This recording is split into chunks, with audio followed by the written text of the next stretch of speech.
J'espère que vous voyez mon écran.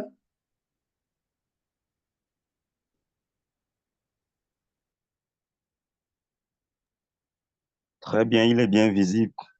Ok, super. Si vous pouvez mettre ça en mode diaporama, voilà, c'est bon. C'est bon. Super. D'accord. D'accord, donc bonjour à tous et bonne arrivée pour cette session introductive de notre formation sur l'analyse économique de la mise en conformité d'une organisation suivant un référentiel privé. C'est la première session Zoom du module 1. Et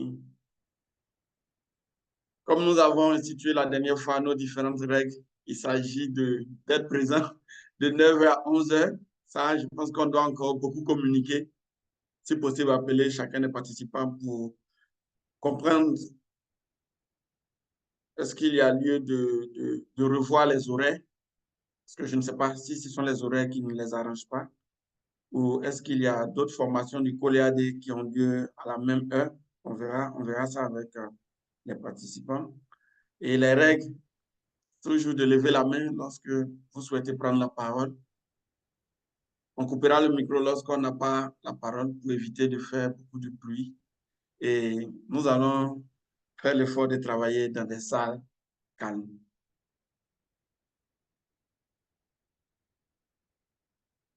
Avant de rentrer dans le vif du sujet, on va passer à une brise glace. Je suppose que vous avez tous des feuilles devant vous. Chacun de vous va représenter son humeur.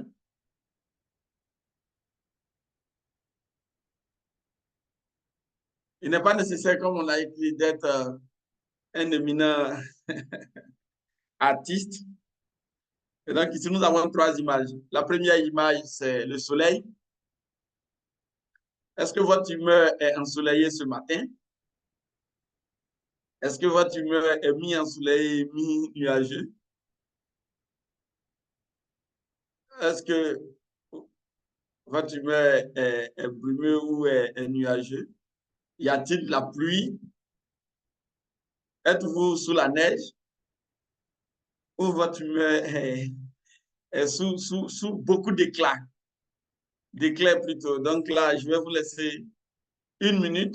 Vous prenez une feuille, un stylo et chacun dessine son humeur en une minute. Vous avez compris le principe du jeu?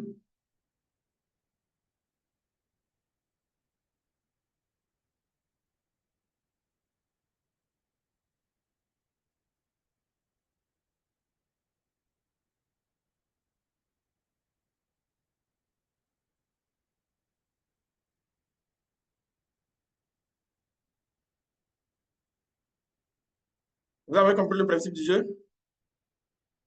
Yannick, Alioune, Nana? Oui, j'ai compris le principe du jeu. D'accord. Donc, Je pense que c'est représenter son humeur selon les images qui ont été présentées bien avant. effectivement. Mhm. Il y a Yannick qui me présente, mais là, Yannick, je ne vois pas assez. Hein. Tu peux nous dire que... Ah, le soleil. Yannick est sous le soleil. Hein. D'accord? Donc, l'humeur de Yannick, c'est le soleil. Nana? Nana, c'est quoi? Je Nana, pense que c'est le soleil également. ton micro? Le soleil. Ah, ah, d'accord. Évitez de me brûler. Hein. Tu vas rester à Liu?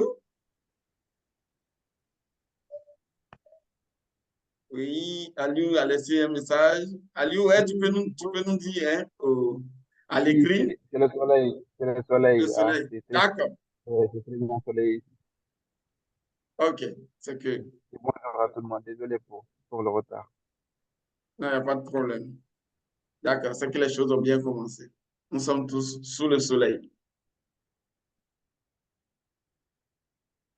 D'accord. Donc, Claude, je suppose que le tien, c'est également le soleil. Oui, oui, oui, très ensoleillé, content de vous avoir ce matin. Euh, comme j'ai dit, c'est toujours un moment de partage. Donc, on va découvrir beaucoup de choses ensemble. D'accord, super. D'accord. Donc, comme objectif de ce module, à la fin de cette session, les participants devront être capables de définir les facteurs de viabilité d'une entreprise agroalimentaire. Je voudrais aussi vous rassurer que tous les fichiers que nous allons parcourir ensemble, que nous allons vous présenter, vous seront envoyés. Donc, il serait beaucoup plus intéressant de beaucoup plus regarder que d'écrire, parce qu'on va vous envoyer toutes ces slides après. Et donc, on a aussi comme objectif identifier les éléments de base des diagnostics complets. Ensuite, identifier les outils de diagnostic de base. Énumérer les 5 thèmes clés d'un diagnostic économique. Et comprendre la fonction de production de l'entreprise et sa pertinence pour le diagnostic économique d'une entreprise agroalimentaire. Identifier les différents éléments fondamentaux nécessaires à la compréhension de l'entreprise. Et pour ce faire, nous allons, à la base, on se disait qu'on allait avoir tous les participants. Et donc, on verra la faisabilité. Nous allons vous mettre en sous-groupe et vous laisser réfléchir sur certaines définitions. Donc ici, on a prévu de vous mettre en sous-groupe pour discuter d'abord entre pairs, pour partager votre découverte. Ici, nous avons 5 questions. Non, 4 questions. Nous avons prévu vous mettre en salle. Et donc, la première salle va traiter les questions liées à qu'est-ce qu'un marché, quels sont les objectifs de l'entreprise et quels sont les 4 processus clés qui caractérisent l'organisation interne d'une entreprise. Salle 2, quels sont les 6 paramètres caractérisant le macro-environnement d'un secteur d'activité selon le modèle Pestel. Salle 3, quels sont les facteurs qui expliquent la performance d'un secteur d'activité selon les 5 forces de Porter. Et salle 4, qu'est-ce qu'un diagnostic d'entreprise et quels sont les objectifs? Claude, qu'est-ce qu'on fait? On les met en salle? Oui, on va les mettre ensemble. On va faire ce qu'on va faire pour être efficace. On va les mettre en salle et puis en vous appuyant sur le contenu de la formation, il sera question pour vous de pouvoir nous ramener des éléments de réponse. Donc, Alio, on vous propose de travailler sur le sujet 1. Alio, vous êtes là?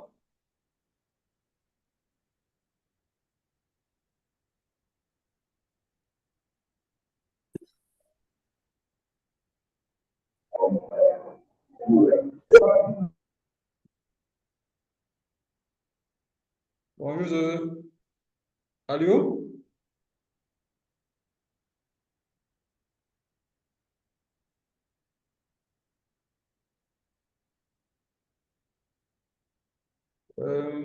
Ok.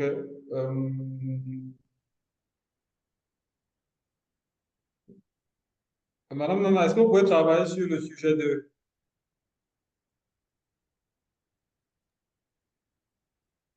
Le 1 me semble plus abordable.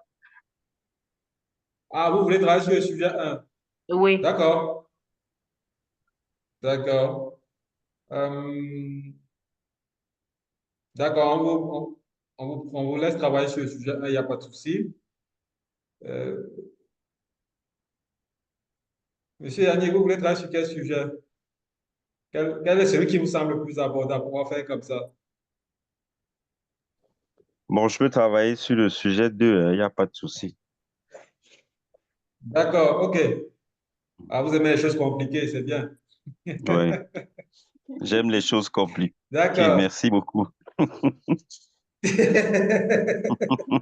D'accord. D'accord. Oula. Monsieur Allô, est-ce que, Monsieur Allô?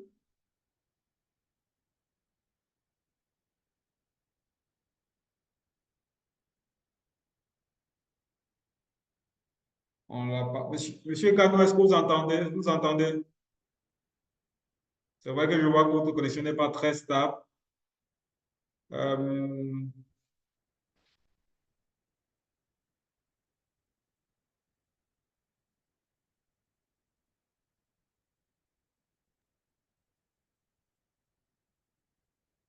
Il y a Kanou qui est là. Aliou oui, mais nous, ne fait pas de retour. il n'y a pas de retour.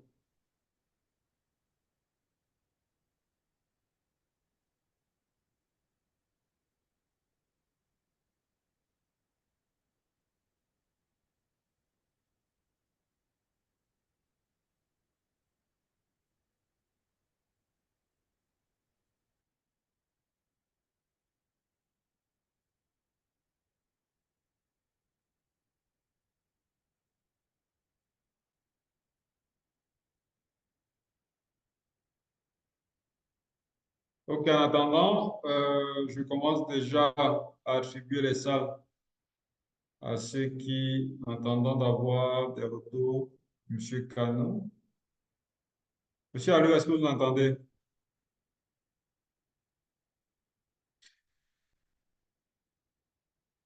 Ok, on vous laisse, on va créer les salles.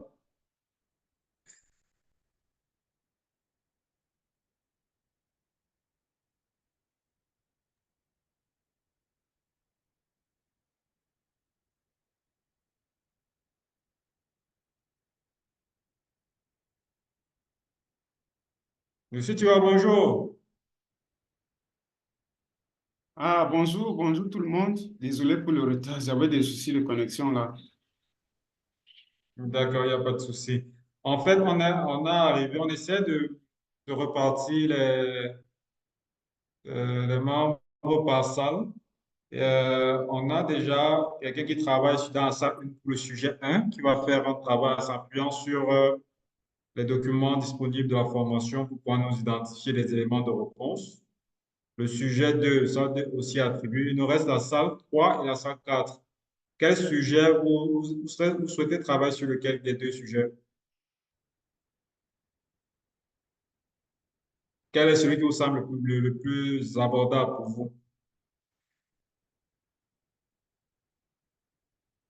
Je Tiwa?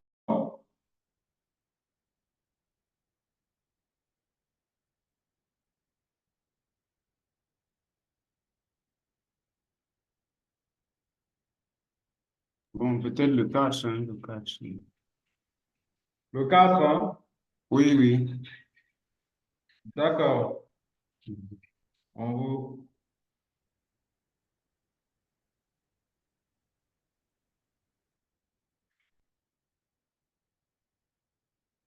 OK. On vous laisse nous apporter vos réflexions sur le sujet 4.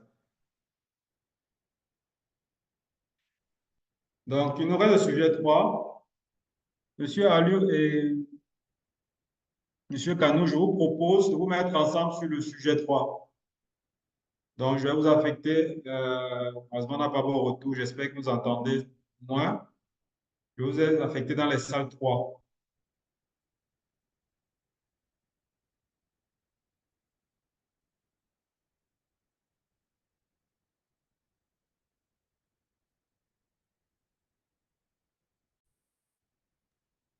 OK, je repartage juste euh,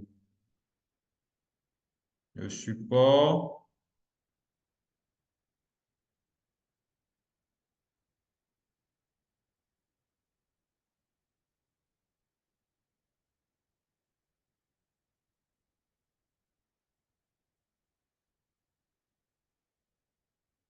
On va démarrer avec est-ce que la classe 1, qu'est-ce que la classe 1 a gardé pour nous? Qu'est-ce que vous nous avez réservé?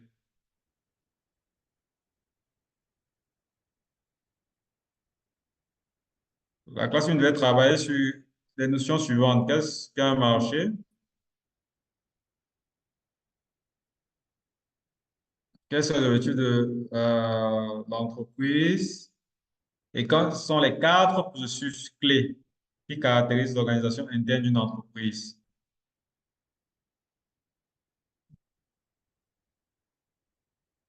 Allô, groupe 1?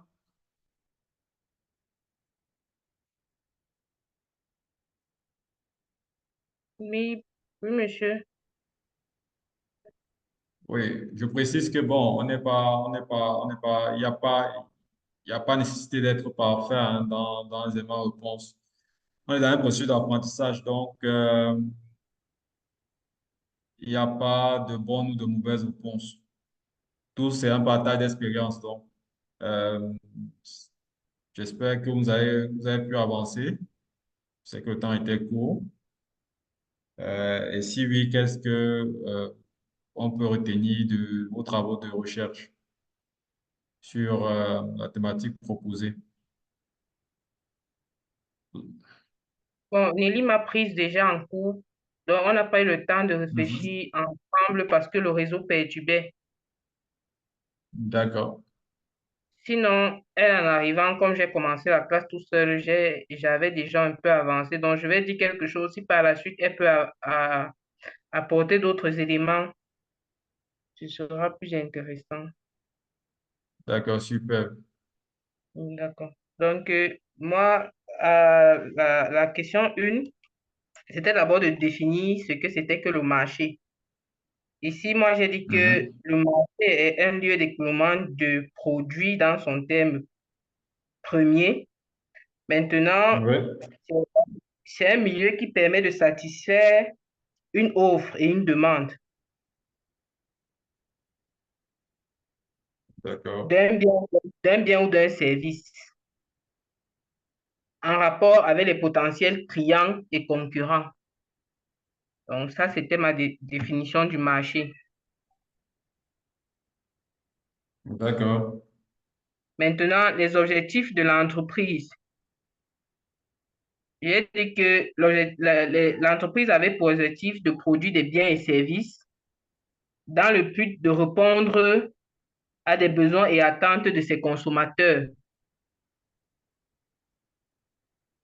et en plus se faire du D'accord. gain, Mhm. de pérenniser également l'activité. Donc, pour moi, ça, D'accord. c'est les objectifs de l'entreprise. Maintenant, les quatre processus clés qui caractérisent l'organisation interne d'une entreprise, c'est vrai que j'étais là encore en train de réfléchir, mais je peux survoler par rapport à ma vision des choses, quoi. Donc, pour moi, les quatre Tout à fait. processus, pardon, Oui, tout à fait. Par rapport à votre vision, allez-y, partagez-nous ce que vous d'accord. pensez. Donc, moi, les quatre processus clés concernant l'organisation interne, moi, je pense qu'il y a d'abord le volet économique, il y a le volet économique, il y a le Mhm. volet organisationnel, il y a le volet, euh, pas trop, bon, c'est les deux que j'ai en tête pour le moment, et donc la question, elle n'est pas encore très calée. C'est tout ce que je peux dire. Donc, si Nelly peut apporter d'autres éléments, je lui laisse la parole. Nelly, Nelly, est-ce que tu as des éléments ou des contributions que tu veux apporter à votre travail? Oui, Marine a un peu dit, en fait, en d'autres termes, ce que j'avais en tête par rapport à l'idée du marché, qu'est-ce qu'un marché? Parce que j'ai dit, un marché, c'est un espace où on peut vendre, où on achète des produits et des services. Et pour les objectifs, j'ai comme objectif, il y a aussi la satisfaction clientèle. On a aussi D'accord. et pour les caractéristiques, hormis l'économie, j'ai aussi pensé à les ressources, soit ressources humaines ou les ressources matérielles. C'est un peu ce que j'ai ajouté, je pas commenté en fait, pour essayer à ce que Marine a dit. Hmm. D'accord. Est-ce que euh, quelqu'un d'autre a des éléments de réponse qu'il veut proposer à la suite de ce qu'a présenté le groupe 1? La parole à qui peut la prendre, hein? Ou si quelqu'un veut, souhaiterait comprendre, demander une clarification par rapport aux éléments de réponse qui ont été proposés, il peut aussi formuler.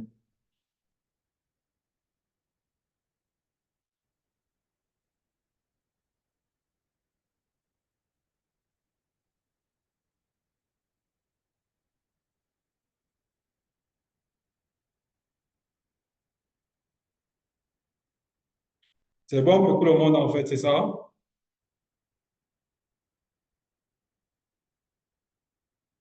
Monsieur Tiwa?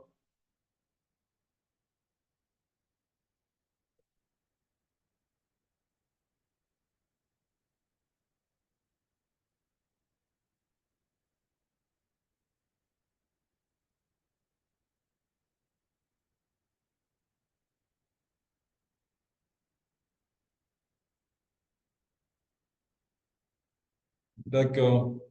La, la classe 2, est-ce que vous pouvez partager avec nous ce que le fruit de votre travail?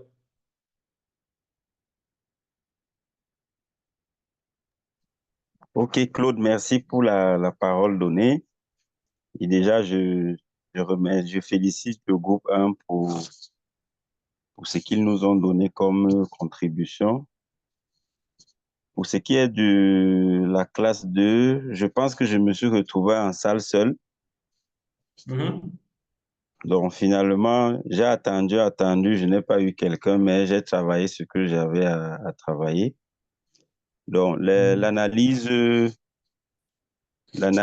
PESTEL sur les facteurs environnementaux d'une entreprise, nous avons déjà, on va dire que PESTEL est un sigle, P qui renvoie à politique, E qui renvoie à économique, S qui renvoie à social, T qui renvoie à technologique, E qui renvoie à environnemental et L qui renvoie à légal.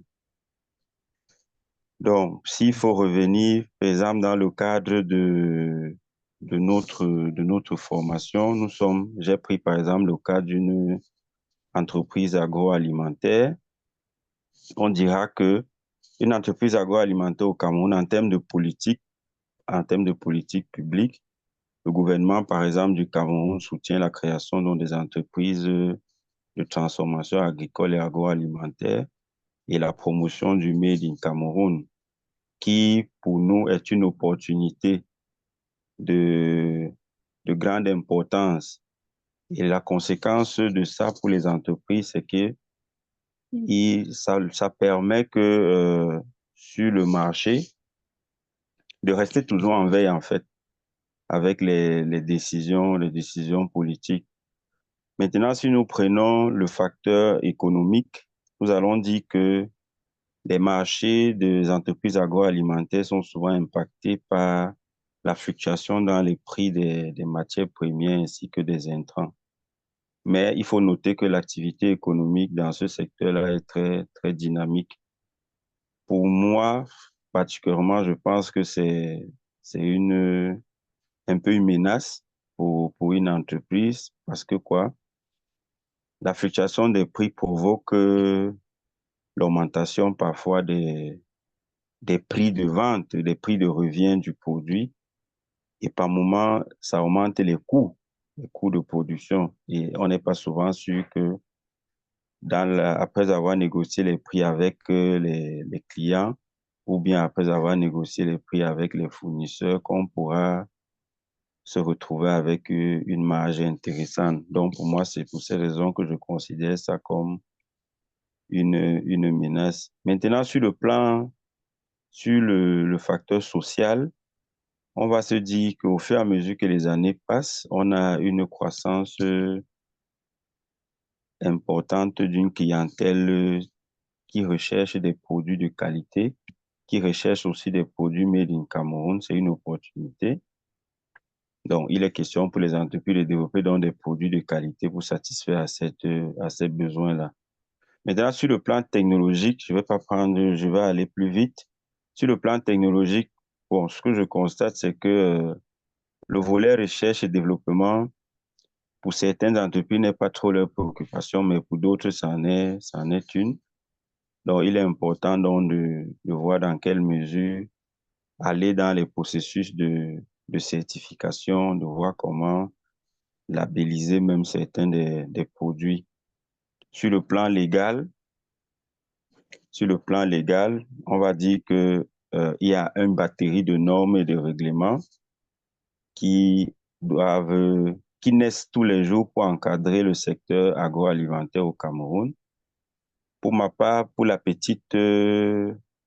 PME ou bien la TPE, c'est une menace. Pourquoi? Parce qu'il faut renforcer régulièrement les capacités du personnel au travers des formations dans ce domaine. Et ça coûte. Ça demande de l'argent pour la mise à jour du personnel.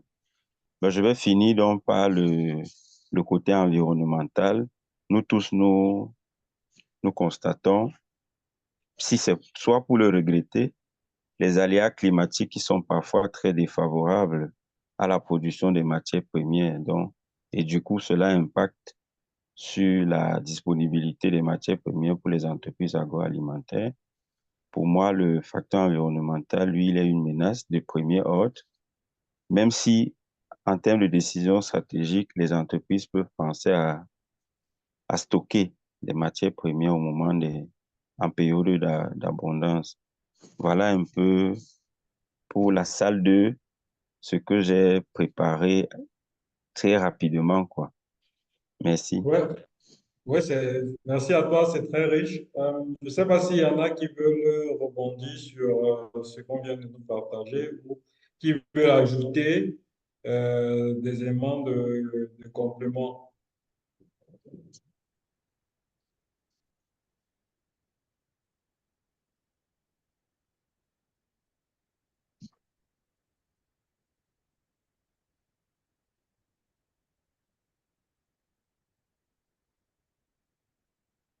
Euh, Est-ce que la salle 3 peut travailler?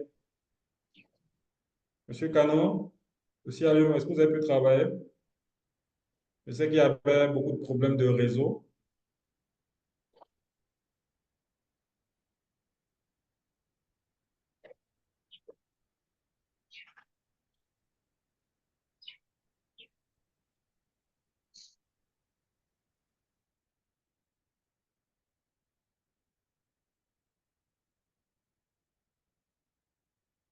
Ok, on les a pas toujours. Monsieur Tiwa, est-ce que vous avez pu, je sais qu'à un moment, vous avez perdu aussi pour des problèmes de réseau. Est-ce que vous avez pu travailler sur le sujet de la 104?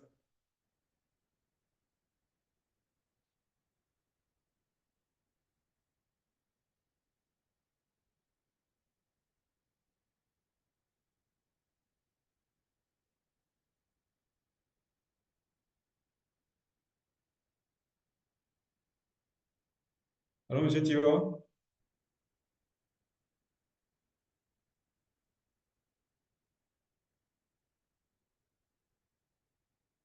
Ok. Donc, je suppose que aussi le réseau n'a pas permis. Donc, on va essayer de partager ensemble les éléments de réponse que nous avons préparés pour vous. Donc, on va aller. Est-ce que vous voyez mon écran?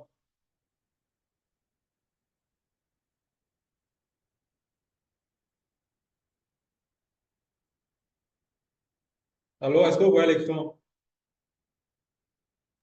Oui, oui. D'accord. Oui, il est très visible. D'accord, ok. Je zoome encore déjà. Si vous pouvez mettre ça en mode diaporama, c'est mieux. En OK. mode diaporama, c'est bon? Super, Donc, super. Super. voilà. Voilà. Bon, qu'est-ce qu'un marché et quels sont les objectifs de l'entreprise? Donc, il y a quelqu'un qui a dit la satisfaction de la clientèle. En fait, dans la quête de ses objectifs, de l'ensemble de ses objectifs, l'entreprise va rechercher la satisfaction de sa clientèle. Quelqu'un d'autre a dit, je crois, que c'est être plus rentable ou une expression dans ce type. Donc, vendre plus dans ses objectifs également, l'entreprise va chercher à gagner des parts de marché. Donc, pour ce qui est du marché, on va dire, comme vous avez dit, hein, c'est où il y a des transactions économiques, c'est un lieu de rencontre d'une offre et d'une demande. Donc, la demande se veut savoir. Vous savez que pourquoi on parle de marché, il faut qu'il y ait des échanges de biens, naturellement, entre deux opérateurs économiques. Mais après, il faut également que ce marché soit considéré comme viable, que, il y a les règlements des engagements des uns vis-à-vis des autres. Donc, voilà un peu ce qu'on pourrait dire d'un marché en termes d'objectifs. L'entreprise va chercher à vendre plus aux acheteurs actuels ou chercher tout au moins à stabiliser son niveau de vente, donc ils achètent moins.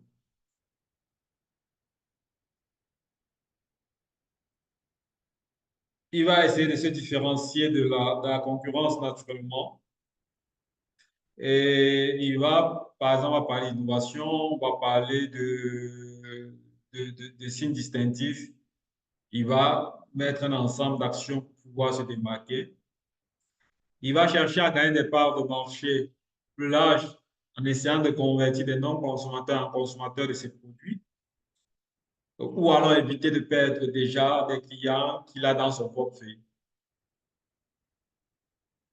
Il va essayer d'assurer sa rentabilité à moyen long terme, c'est-à-dire il va toujours avoir un regard sur un bénéfice jugé satisfaisant par les promoteurs de l'entreprise, c'est-à-dire il y aura toujours ce besoin de faire des résultats positifs, comme on dit couramment.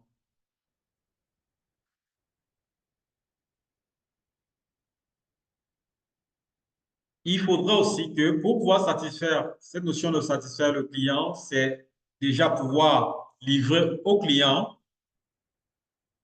les produits qu'il a souhaités dans la quantité qu'il a souhaité.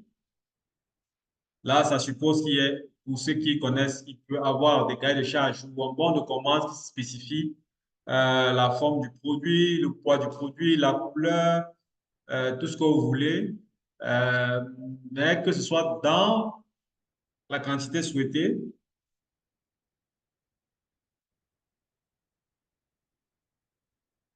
Il faudrait que ce soit à un niveau de qualité souhaité, ces produits qui sont livrés. Donc, satisfaire un client, c'est respecter un certain niveau de qualité produit. Et ça aussi, ça sera l'un des objectifs d'entreprise. Au-delà de la quantité que le client a commandé, il faut pouvoir respecter la qualité parce qu'on sait tous que beaucoup de querelles commerciales ou de débats clients peuvent être liés à la qualité du produit qui ne jugent pas satisfaisant. Il faut pouvoir aussi livrer au moment souhaité. C'est-à-dire que le client, quand il demande son produit, c'est un moment précis, quand il a le besoin. C'est-à-dire que si ce besoin n'est pas satisfait à ce moment-là, le client peut être amené à acheter chez le concurrent, donc, ou peut avoir des désagréments parce qu'il a des retards dans l'exécution du besoin ou la satisfaction du besoin qu'il a. Donc, il faut pouvoir, pour l'entreprise, réussir à livrer les produits au moment souhaité par le client. Et enfin, pour qu'on parle de marché, on n'a pas de solvabilité, il faut que ce soit à un coût acceptable.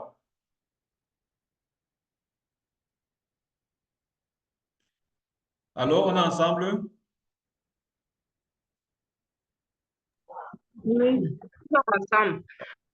Est-ce que jusqu'ici, il y a des questions? Est-ce que ce que je viens d'échanger avec vous vous parle?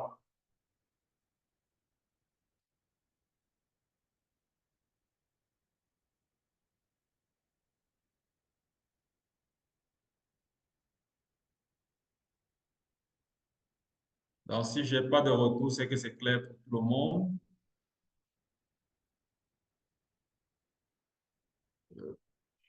Allô? Oui, monsieur, c'est bon Et pour moi. le mode plein écran. Attendez un instant, le mode plein écran plante un peu. Je arrête, je reprends le partage rapidement. Je reprends le partage rapidement. On était ici.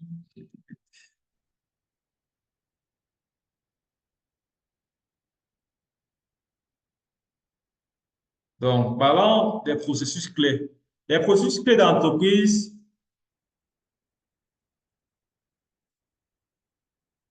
les processus clés d'entreprise sont les processus qui permettent d'atteindre les objectifs qu'on vient de voir précédemment. Donc, il y a un ensemble d'objectifs qu'on vient de voir et les processus clés d'entreprise, c'est les processus qui contribuent à atteindre, à atteindre ces différents objectifs.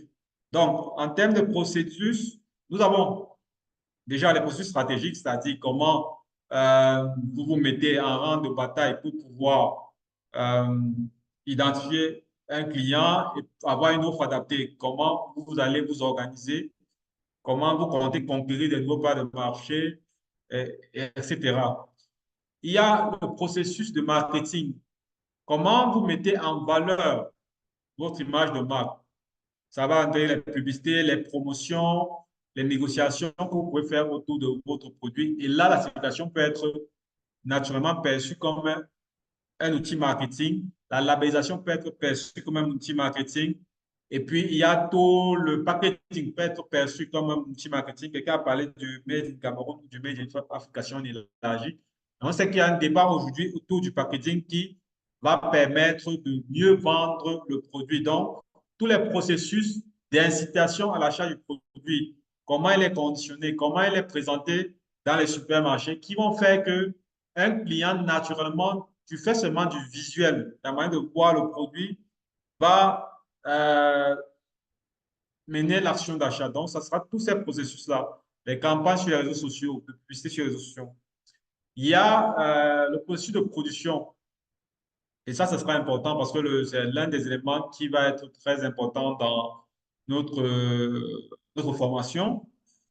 Le processus de production contribue à parler de tout ce qui concourt à la mise en marché ou à la production du produit. C'est-à-dire que toute la chaîne de production, comme on dit souvent, tout le processus les phases qui vont suivre le produit pour pouvoir arriver à son état commercialisable, de la matière première jusqu'au produit qui est disponible pour être mis sur le marché. Donc, il y a ce processus et ce sont des éléments qu'on va analyser pendant notre analyse économique ou pendant toute une démarche de sélection. C'est des éléments qu'on va prendre en compte. Après, il y a tout ce qui est processus administratif, c'est-à-dire la gestion de la planification. Il faut bien animer l'équipe de production, les ressources humaines, les acquisitions, euh, de l'affectation et suivi des ressources. Voilà. Ça suppose aussi que si vous avez déposé des factures, il faut pouvoir derrière faire du recouvrement, d'accord, pour pouvoir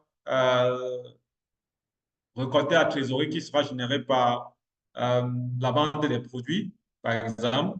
Il faudra pouvoir gérer le planning de travail du personnel euh, qui, naturellement, peut avoir des demandes de congés du fait d'événements, on va dire, sociaux.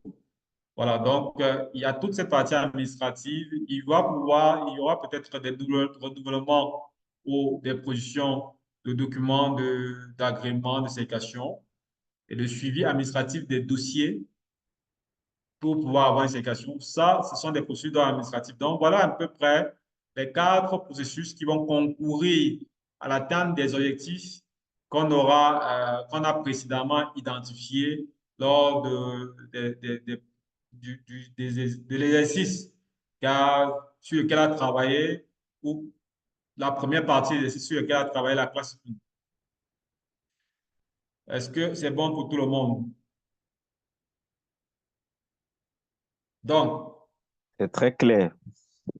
voilà, super. Donc, on va passer au... Oui, monsieur Alioum. J'ai main levée. Oui, je vous écoute. Je reviens rapidement. Bon, bon, bonjour, bonjour tout le monde. Désolé, j'avais utilisé mon téléphone portable pour suivre le cours. Du coup, Hmm. j'avais des appels qui m'empêchaient de pouvoir entendre régulièrement. Désolé. D'accord. Si vous parlez, vous pouvez parler un peu plus fort. Là, vous semblez être loin du micro. Ah, d'accord. Est-ce que là, vous me recevez bien? Oui, très bien même. Parfait. Donc, je disais que je m'excuse d'abord pour cette absence parce que j'avais utilisé mon téléphone portable pour suivre le direct. Du coup, il y avait des arrêts intempestifs, donc je m'en excuse. Alors, D'accord. je vois que vous parlez ici de processus clés, et donc par rapport à l'organisation interne d'une entreprise. D'accord?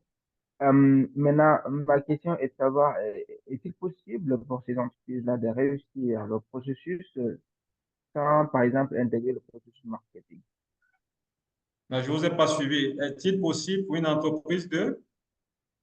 de réussir leur organisation interne sans Oui, inclure le processus marketing? sans inclure le processus marketing. Oui. Réussir l'organisation interne sans inclure le processus marketing. D'accord. Ouais. Je vais la Parce que, revenir sur...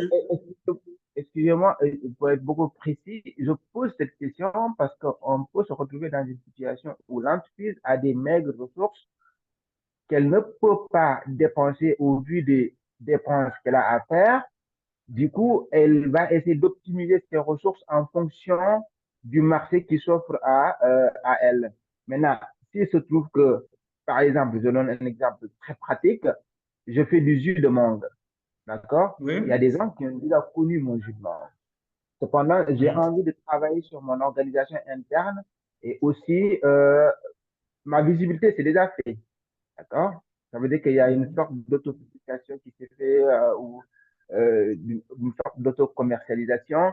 Les gens connaissent mon produit, il vient de partout.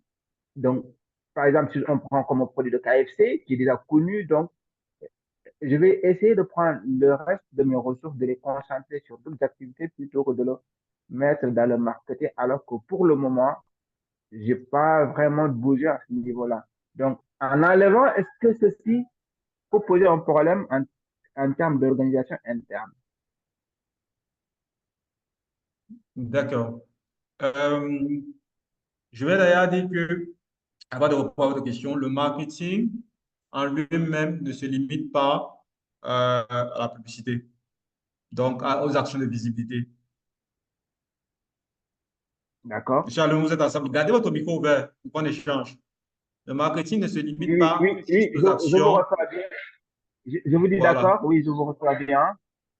D'accord. Donc, euh, dans le marketing, vous avez déjà même la réputation d'entreprise qui entre en jeu. Et Oui, quand même, l'entreprise a une certaine réputation, il faut pouvoir l'entretenir. C'est vrai que maintenant, en Afrique, par contre, on a des canaux qui peuvent être différents de ouais, l'Occident.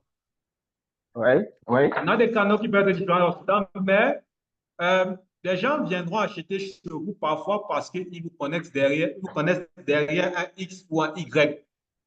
C'est-à-dire, oui, euh, vous utilisez du marketing social, c'est-à-dire que c'est votre réseau que vous utilisez. Le marketing oui, aussi va, par exemple, parler ouais, vous pouvez aller quelque part manger. Je prends ça simplement parce que c'est propre. Vous dites, ouais, comparé à X ou Y, c'est propre, c'est du marketing. ouais, Vous pouvez aller manger parce que il y en a qui mangent aujourd'hui. Chez nous, il y a quelque chose de, on va dire, un repas, un petit déjeuner qui est légendaire, qui est béni haricots. Les gens vont d'accord, et ça se mange, quand on est tout petit, ça se mange en bordure de route. Et il y a une ouais, entreprise qui a eu l'ingénieuse idée d'en faire, de l'exporter vers les restaurants. On l'appelle, c'est Chop et Yamo.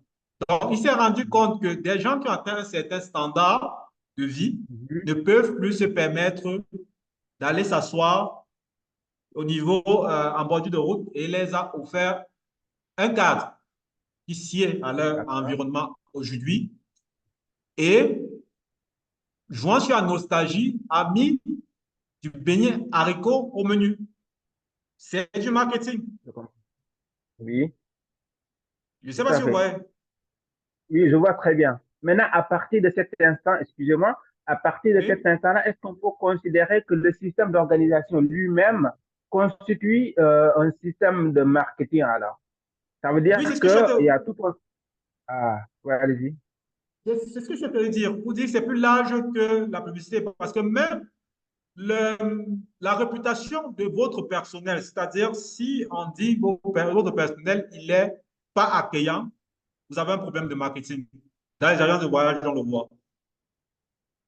D'accord. Vous voyez ce que je Parce viens que de dire? Même je comprends l'image pas. que véhicule votre personnel, c'est du marketing.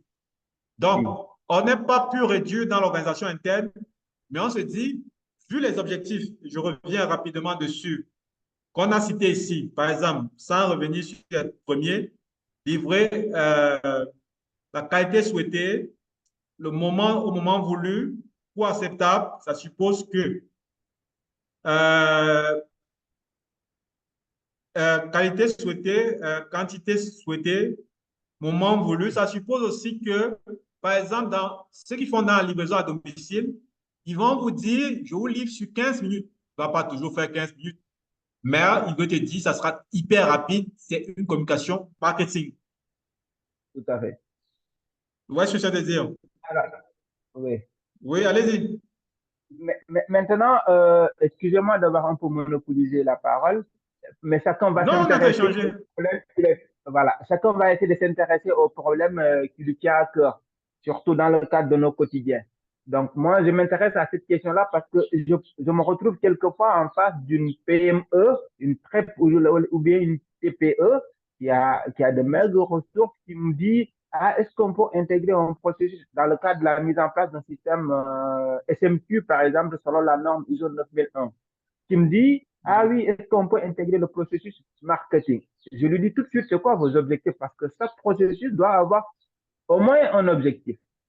Je dis, c'est quoi Mhm. votre objectif? Et l'objectif que l'entreprise va poser est généralement un objectif qui nécessite des sous-objectifs qui pourra être visible dans tous les autres processus.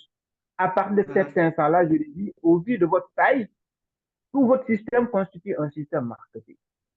Donc, vous n'avez pas Mhm. besoin d'écrire un autre processus qui va vous demander quelqu'un de compétent pour gérer ce processus, qui va demander un temps mobilisé pour gérer ce processus, qui va demander des ressources financières pour gérer ce processus, alors que les autres processus, au vu des moyens de l'entreprise, au vu des ressources disponibles, les autres processus, chacun a une part à jouer dans cette activité mercatique ou dans ce processus mercatique. Donc, maintenant, il est à savoir si ceci est une erreur ou alors c'est bien une approche qui peut être adaptée à la situation de ces entreprises.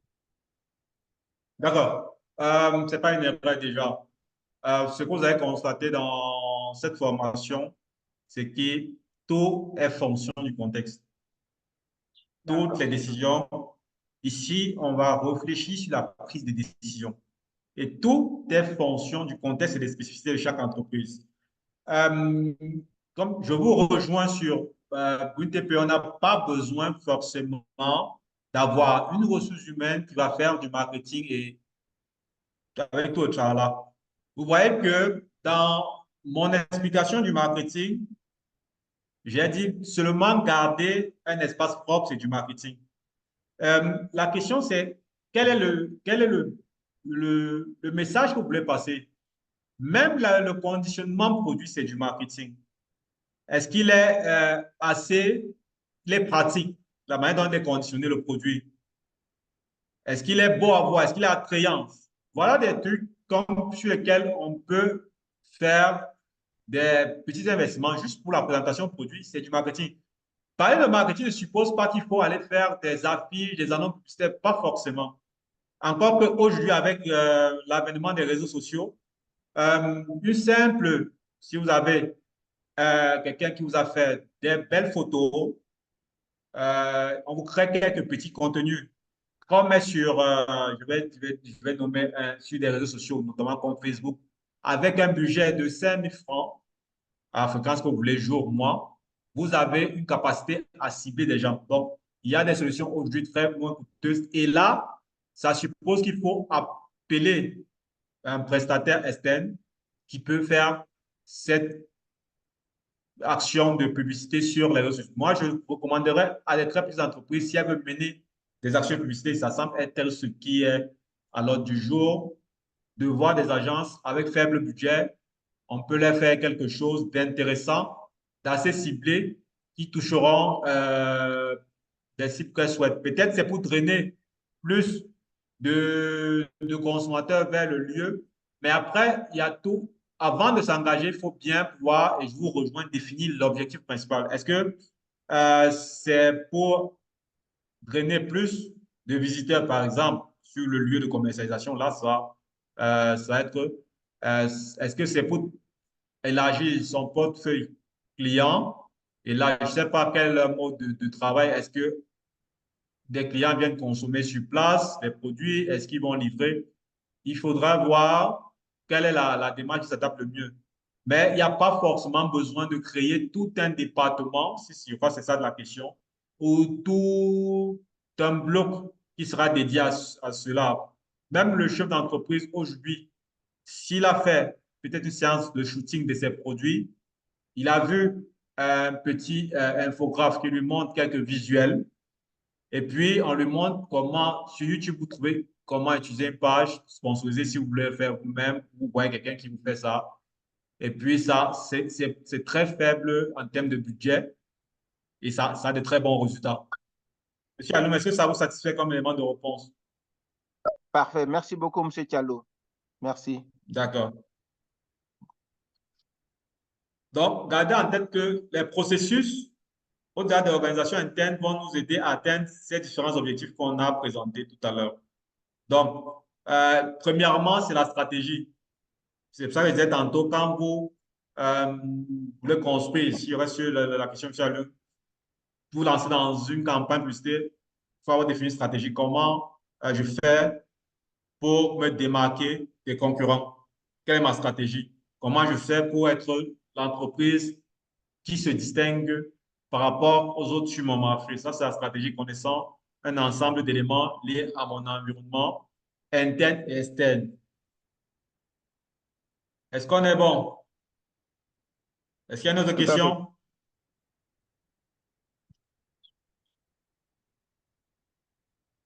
Donc, il faut comprendre que ceci, comme, avant qu'on passe à la suite, ceci comme la démarche. Il y a des démarches pour atteindre ces objectifs. Il y a des leviers sur lesquels il faut agir. Voilà. C'est des leviers sur lesquels il faut agir pour atteindre les objectifs d'entreprise. Il y aura des leviers stratégiques, il y aura des leviers de marketing, il y aura des leviers de production, il y aura des leviers administratifs. Et aujourd'hui, avec le numérique, il y a aujourd'hui un consensus autour de ces leviers-là qui dit que ce sont les leviers qu'il faut, quel que soit pour des entreprises hyper performantes. Ils doivent conjuguer avec ces leviers. Donc, je vous ai dit, sur le plan stratégique, il faut pouvoir faire une analyse stratégique avant de se lancer dans tout plan d'action. Parce que derrière, quand on parle de cette action, derrière, il y a la notion de plan d'action qui va venir très rapidement. Et l'un des outils, c'est le PESTEL. Donc, ça a été très bien défini. C'est un outil qui va vous permettre d'analyser votre environnement sur un plan politique. Par le plan politique, on parle des lois, des politiques fiscales, des politiques liées, par exemple, à l'exportation des produits, import-export, les régulations, est-ce qu'il y a un régulateur, les politiques économiques aujourd'hui. Pour ceux qui sont au Cameroun, ils savent que il y a aujourd'hui, quand vous êtes à l'import-export, toute une démarche visant à lutter contre le blanchiment d'argent qui n'est pas toujours évidente pour les exportateurs de produits qui ont du mal aujourd'hui à régler certaines de leurs factures ou qui ont des délais qui se rallongent. Donc, c'est des éléments que vous devez regarder qui sont liés à votre environnement économique. Donc, il y a le E, le deuxième E qui représente l'économie, les taux d'intérêt sur le marché, l'inflation, c'est-à-dire l'augmentation générale des prix. Je vais encore prendre le cas du Cameroun avec l'augmentation du prix du carburant. Naturellement, on voit que il y a une augmentation généralisée sur le marché, le transport qui commence l'un des éléments directs, ça a été le transport qui a été très vite revu à la hausse, le transport en commun. Le taux de change, la conversion, la parité, est-ce que c'est évident? C'est des éléments que vous allez regarder quand vous allez analyser une entreprise, votre environnement. Les éléments d'ordre sociaux. Quand vous lancez sur un marché, il y a la démographie, c'est-à-dire quelle est la taille de la population, est-ce qu'elle est jeune, est-ce qu'elle est vieillissante, vous voyez, ça permet de voir si votre produit, par exemple, s'adapte à son environnement, pour quelles sont les cultures de cette population-là. Voilà, quel est le niveau d'éducation pour voir quel type de communication ou quel type d'approche marketing qu'il faut avoir. Quelles sont les lois sociaux? Ça suppose, lois sociales, pardon. Ça suppose aussi est-ce qu'il y a l'inscription, la protection des travailleurs? Qu'est-ce que les gens, l'image que les gens ont par rapport au travail, par exemple. Donc, ça c'est la culture propre à l'environnement, le style de vie. Je vous ai pris le cas de Beignet Haricot. Vous avez dit, quand on est plus jeune, on n'a pas du mal à aller en bordure de route acheter. Et puis, quand on devient au cadre, ça devient compliqué.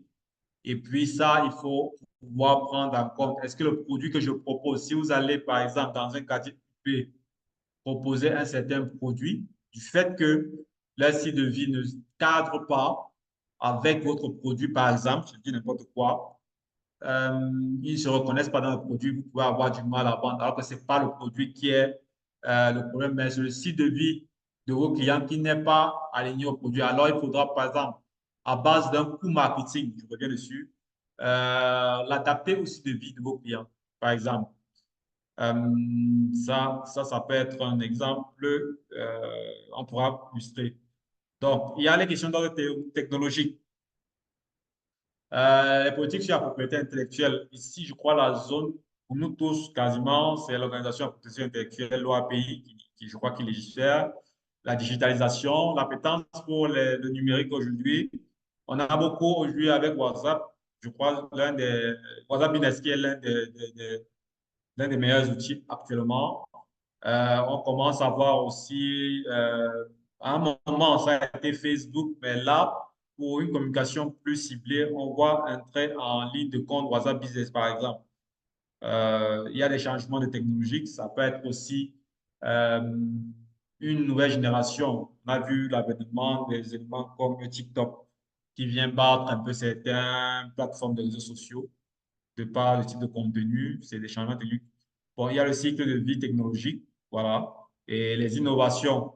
Ça, c'est les éléments qui vont entrer dans la technologie. Aujourd'hui, euh, vous ne pouvez pas être une entreprise et ne pas être présent et ne pas créer des contenus. Même les commerciaux aujourd'hui sont sujets à la création de contenus pour pouvoir être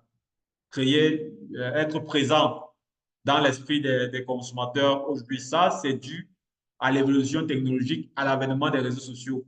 Il y a cela plusieurs décennies, c'était pas la même appétence. C'était beaucoup de publicité au niveau des chaînes de télé. Aujourd'hui, on a moins, on va dire, on a moins d'appétence pour les chaînes. Il y a le phénomène d'influenceurs qui naît, qui sont, qui naît à la suite des réseaux sociaux. Donc, ça, ce sont des éléments, des évolutions qui vont entraîner la technologie. Donc, vous allez regarder ces éléments-là. Dans certaines entreprises comme Amazon, vous avez aujourd'hui des systèmes de gestion qui sont intégrés, des logiciels assez puissants qui vont être, même dans le marketing, on parlait, ou dans la création de contenu, pour ceux qui en font un peu. Aujourd'hui, il y a l'intelligence artificielle qui arrive et qui est en train de révolutionner la création de contenu également. Donc, il y a plein de solutions qui arrivent sur le plan technologique qui vont influencer de près ou de loin votre entreprise. Maintenant, il y a des questions d'ordre environnemental. C'est des questions liées à la qualité des normes, l'empreinte carbone, la sensibilisation au changement climatique, la gestion des déchets et le recyclage, euh, les responsabilités sociales de l'entreprise, les politiques de lutte contre la pollution, tout ce qui touche à l'environnement. Aujourd'hui, il y a des politiques d'incitation aux emplois verts, qui sont mises en place par les bailleurs de fonds. Et aujourd'hui, c'est la grande tendance, il faut pouvoir protéger la planète et la couche d'ozone. Donc ça, vous allez regarder quel est le comportement du pays par rapport à ces différents éléments-là. Et enfin, il y a le L pour légal, donc la législation, les questions de conformité, donc ce qui nous, voilà, pour accéder à certains marchés, il y a des normes de conformité, d'où la certification, d'où même l'objet même de notre regroupement ce matin. Il y a des lois de protection de l'environnement, il y a les droits du travail, il y a la législation sur la santé, il y a la responsabilité des dirigeants. Donc, c'est avec ça, avec le PESTEL, vous allez faire une analyse. Vous allez dire comment se comporte, quelle est la position globale du pays dans lequel vous voulez entrer, si vous êtes en train de conquérir un marché, dans lequel vous êtes implanté, si vous êtes dans votre pays, par exemple, quelle est sa position par rapport à ces différents éléments-là. Et ça vous permettra de savoir comment positionner votre entreprise. Parce qu'une entrée d'une réglementation, par exemple, peut être favorable ou défavorable. Naturellement, dans la présentation, vous avez entendu parler beaucoup de menaces. Donc, une nouvelle réglementation peut être favorable ou défavorable. Il y a des incitations d'ordre fiscal, par exemple. On va exonérer des produits ou des intrants pour stimuler un certain secteur, pour développer un certain secteur. Et là, vous pouvez vous engager dans ce secteur, sachant que vous avez des leviers ou des exonérations fiscales qui vous permettent d'être compétitif par rapport à un autre secteur. Vous voulez aller sur un certain marché, vous pouvez constater qu'on a augmenté les droits de douane pour décourager l'entrée de nouveaux concurrents. Ça, c'est des éléments que vous devez regarder quand vous vous positionnez sur votre environnement. Est-ce que c'est bon? Est-ce qu'il y a des questions?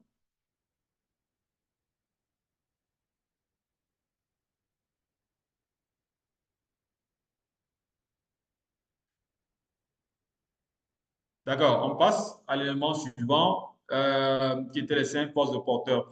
Donc, ça, c'est tout ce qu'on a vu avec le PSTEL, c'est l'analyse du macro-environnement, c'est-à-dire au plan national, on va dire ça comme ça. Mais maintenant, il faut arriver à l'environnement direct de l'entreprise. Et c'est là où les 5 forces de porteur vont être intéressantes, parce qu'il va aussi faire une analyse, mais un peu plus micro, un peu plus restreint, très proche de l'entreprise là.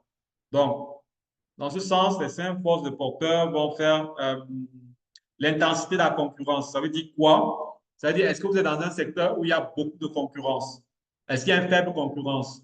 Est-ce qu'elle est agressive? Est-ce qu'il y a de nouveaux entrants? Deuxième point, c'est les places des nouveaux entrants. Est-ce que c'est un secteur qui est porteur et là, vous allez avoir beaucoup de personnes qui s'installent dans le secteur? Un exemple très illustratif, c'est pour ceux qui sont au Cameroun, c'est le transfert d'argent à un certain moment. On avait des opérateurs de transfert d'argent qui agissaient dans le transfert d'argent national. Et puis, il y a eu l'avènement du mobile money, c'est-à-dire des portefeuilles électroniques avec les opérateurs de communication. Et là, ça, à peu près, on va dire, foudroyer le marché du transfert ordinaire qu'on connaissait, qu'on a grandi avec. Et beaucoup de gens aujourd'hui sont plus adeptes du Orange, du transfert monétaire via le téléphone portable que d'aller s'aligner dans un guichet de transfert d'argent. Le plus souvent, les guichets de transfert d'argent, juste, c'est plus pour le transfert à l'international d'un certain montant. Parce qu'aujourd'hui, avec l'avènement des portefeuilles électroniques, avec les opérateurs téléphoniques, même la diaspora peut envoyer l'argent au pays d'un certain montant sans avoir à s'aligner et il joue sur le gain de temps. Et là aussi, ça rajoute un point 4 qui est les produits de substitution, produits et services de substitution. C'est-à-dire que le transfert d'argent via un opérateur de transfert d'argent n'est pas exactement le même produit qu'un envoi via Orange ou Mobile Money, via Mobile Money par exemple. Mais c'est des positions qui se substituent. La vente si vous voulez, vous avez soif par exemple, vous avez deux options. Soit vous consommez de l'eau, soit vous consommez un jus. C'est des produits de substitution. Donc, du coup, celui qui va vendre des jus, parce qu'il va voir un autre opérateur qui va vendre de l'eau, il va s'intéresser à savoir quelle est la pression que ça exerce. D'accord? Il ne joue pas, les deux produits ne vont pas jouer le même rôle. C'est-à-dire, euh, l'eau, c'est pour étancher la soif, mais le jus peut permettre d'étancher sa soif. Donc, du coup, ça peut se situer. Et quel est le comportement des acheteurs par rapport à ces produits de substitution-là, qui viendraient à peu près résoudre, pas parfaitement, le besoin qu'on a, mais qui sont des solutions palliatives. Le pouvoir de négociation des acheteurs, c'est que quand vous êtes dans une transaction commerciale, est-ce que qui dicte le prix? Le point 4 et 5, c'est pouvoir de négociation des acheteurs, pouvoir de négociation des fournisseurs. Dans une transaction commerciale, on a deux postures. Soit on est client, on est acheteur, soit on est fournisseur. Et en fonction de la capacité à sa capacité économique, on va dicter le prix. C'est-à-dire que si vous avez votre entreprise et que vous voulez dealer avec une multinationale, il est fort probable que c'est une multinationale qui vous dicte son prix, qui vous dit je prends à tel prix. Parce qu'il a des volumes, par rapport à vous, il peut prendre des volumes plus conséquents. Donc, vous subissez un peu son diktat. C'est ce qui se passe, par exemple, sur, je ne sais pas si tout le monde, les pays producteurs de cacao ou d'autres matières premières. Le plus souvent, c'est le marché international qui fixe les prix et tout le monde, tous les producteurs s'alignent à ce prix. Donc, maintenant, la capacité de négociation des fournisseurs, vous arrivez sur des produits, si vous avez un produit assez spécifique, assez rare, vous pouvez dire mon produit, ou qui est rare sur le marché, vous pouvez dire le produit, je le vends à tel prix. Et là, tout le monde est obligé de s'aligner à votre prix. Donc, c'est ça, quand on parle de pouvoir de négociation, c'est un peu cet élément qu'on parle. Cet élément qu'on parle. Donc, le plus souvent, ça peut arriver sur euh, la conversation, un exemple pour le pouvoir de négociation. Quand on est en situation de pénurie, voilà, ça c'est un bon exemple. Vous pouvez être dans une situation de pénurie de gaz domestique. Et il va se passer que, parce qu'il y a un manque de gaz, le peu de distributeurs de gaz qui auront le gaz domestique vont vous dire à quel prix ils veulent vendre le gaz. Et vous allez vous aligner parce que vous êtes en situation d'inconfort par rapport à ce produit-là, parce qu'il manque sur le marché. C'est, quand il y a eu la crise en Ukraine avec la guerre ukrainienne, sur le blé, il y a eu ce phénomène où la rareté du blé a fait que les fournisseurs ont commencé à dicter des prix, dire parce qu'il y a manque, je vends à celui qui peut acheter à tel prix. Est-ce qu'on est bon?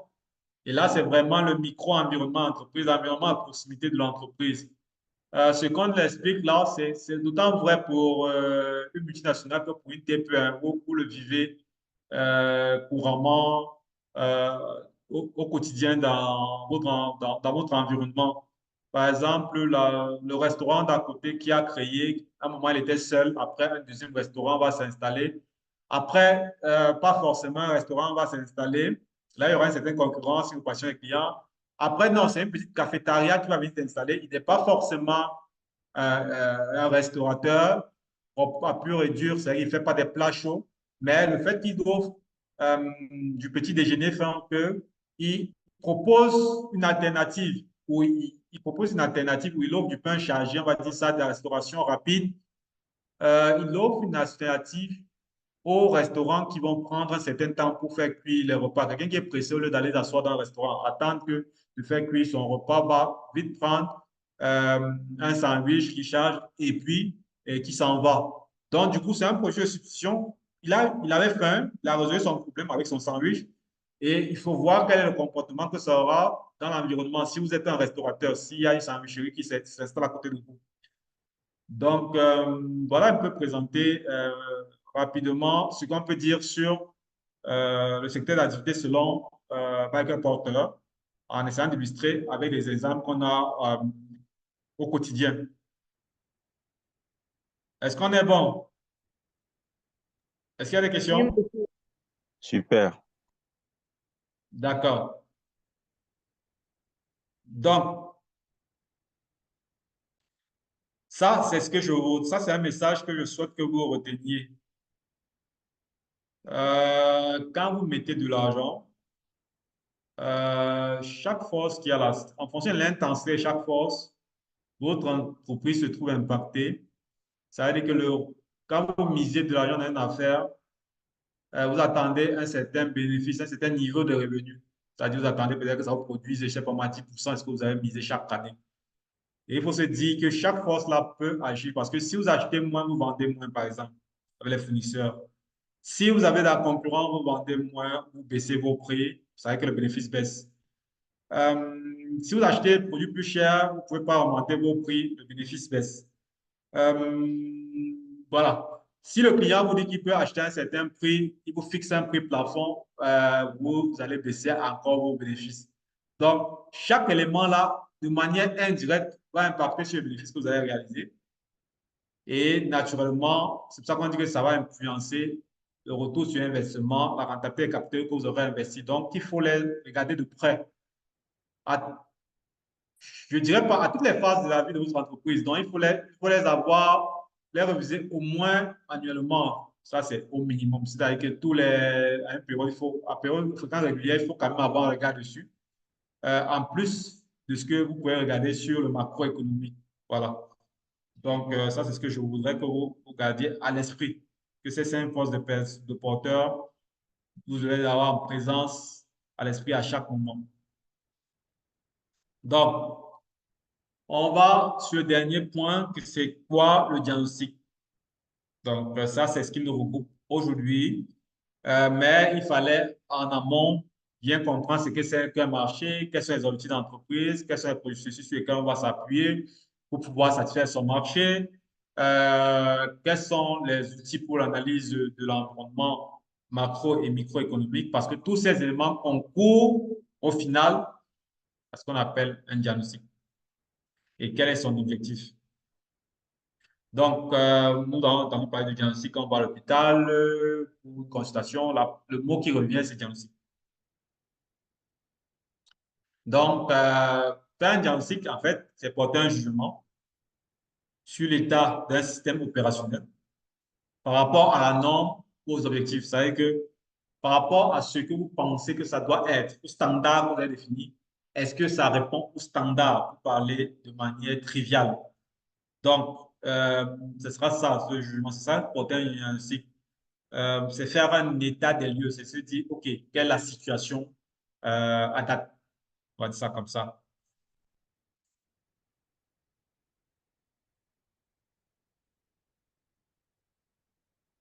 Un diagnostic aussi, ça peut être déterminer l'adéquation entre la stratégie générale de l'organisation et ses points forts et points faibles. C'est que chaque entreprise a ses points forts, ce sur quoi elle a un savoir-faire certain, et ses points forts, c'est sur quoi elle pêche un peu. Et il faut pouvoir, quand vous posez un diagnostic, vu que c'est ce qui nous regroupe aujourd'hui, s'assurer que la stratégie que vous avez s'aligne avec vos points forts et points faibles. Et dans ce sens, quand vous posez un diagnostic, vous identifiez aussi quelles sont les choses qu'il faut améliorer. C'est-à-dire que quand on parle de dysfonctionnements à corriger, quand vous mettez en œuvre vos activités chaque jour, est-ce qu'il n'y a pas des choses que vous devez améliorer? Et c'est là où la question de M. Allume était intéressante parce que, en fait, quand il parlait de processus, l'entreprise pensait aux choses à améliorer et ils ont un état d'esprit d'améliorer leur positionnement marketing, leurs actions sur le marketing. Et M. Allume a fait une démarche de diagnostic en disant quel est d'abord l'objectif, vous allez où? Votre stratégie, d'abord, c'est quoi? Quelle est la stratégie que vous voulez avoir avant de se lancer dans une amélioration?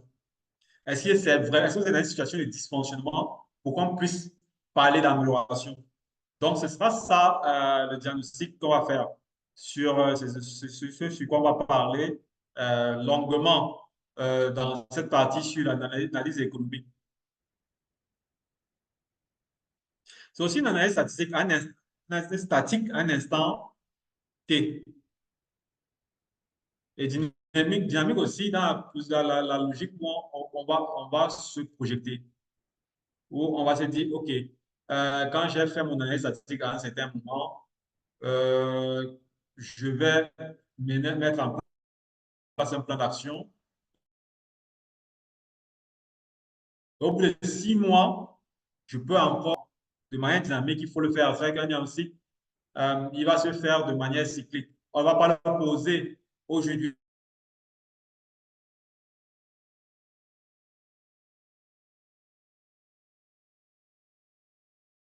Puis, il va se dire, c'est bon, on ne le fera plus. Peut-être à une fréquence régulière. Même de faire un diagnostic, de s'arrêter de faire pas. Faire un diagnostic, ce n'est pas une activité qui se fait une fois et on n'en parle plus.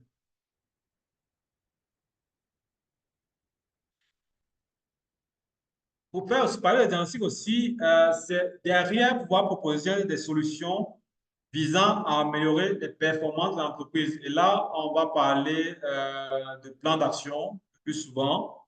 Donc, quand vous avez parlé de certification, Global Gap, par exemple, vous allez commencer par faire un état des lieux, faire un diagnostic. Et derrière cette notion de diagnostic, vous allez proposer un plan d'action. Mais maintenant, revenons à notre sujet, nous allons voir qu'avant même de poser le diagnostic par rapport à l'éducation, il y a un diagnostic préalable qu'il faut faire, c'est le diagnostic de la situation économique de l'entreprise. D'où même l'essence même de la formation que vous êtes en train de suivre. C'est qu'il faut d'abord se faire une idée de l'entreprise dans son environnement. Est-ce que ce qu'elle veut faire, est-ce que cette situation qu'elle veut prendre, elle est pertinente, elle, à ce moment? Ce sera ça l'un des enjeux de cette formation. Donc, ça permet d'introduire, cette formation permet d'introduire très bien les objectifs visés par un diagnostic. Donc, ça permet d'évaluer la situation économique de l'entreprise, déterminer les écarts par rapport au niveau normal et en identifier les causes, naturellement. Parce que quand vous avez identifié les écarts, le plus important, c'est de pouvoir identifier les causes faciles. Parce que derrière, comme on a dit, il y a un plan d'action. Et si vous agissez juste sur les effets, sur les écarts, vous ne traitez pas le problème dans le fond, ça va revenir. Vous aurez juste trouvé de quoi, on va dire, badigeonner en surface.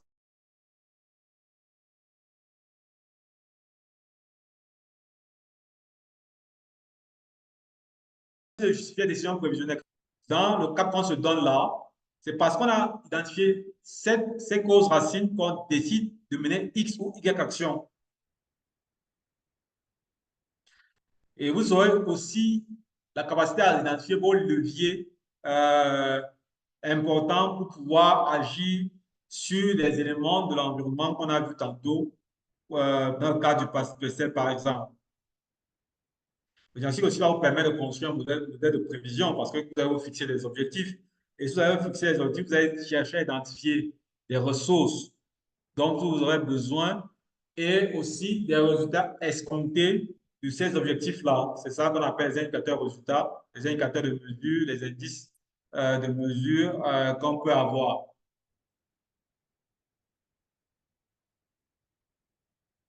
Donc, est-ce qu'on a des questions jusque-là?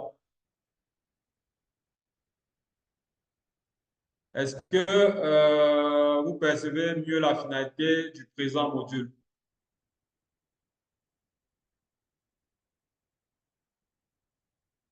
Allô, allô?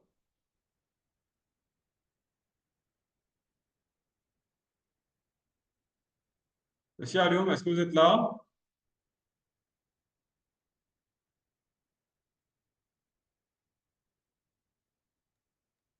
Oui, je suis là, je suis là.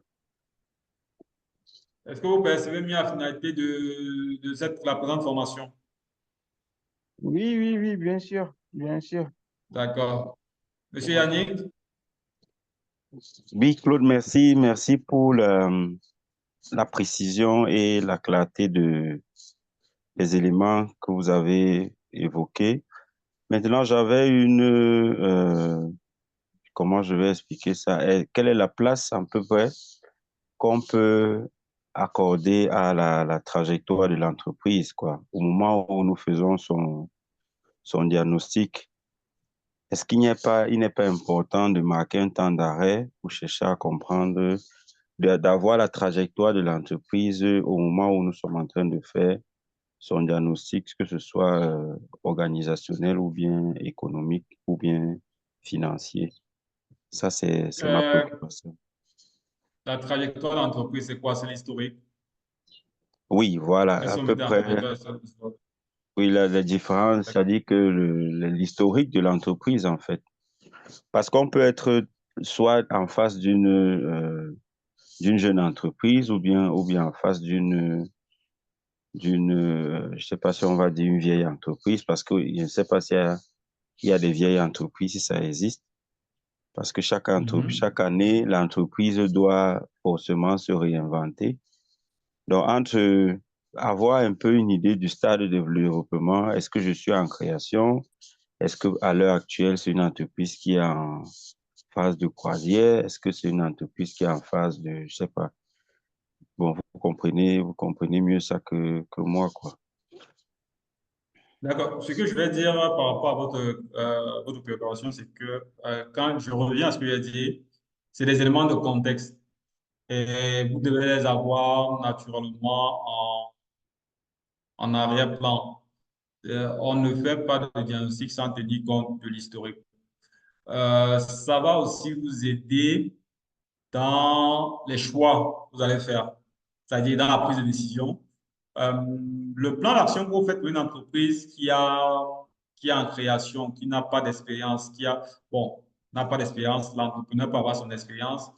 Le plan d'action que vous faites pour qu'il découvre un certain nouveau secteur d'activité ne sera pas le même pour le niveau de détail ou de rigueur, par exemple, dans la structuration du plan d'action, ne peut pas être le même que si vous avez affaire à quelqu'un qui est en début, que celui qui a une certaine expérience et qui va vous comprendre à des niveaux.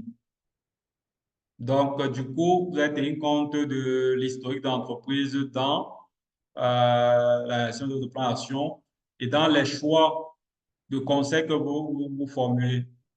Je ne sais pas si je réponds à votre préoccupation là, dit comme ça.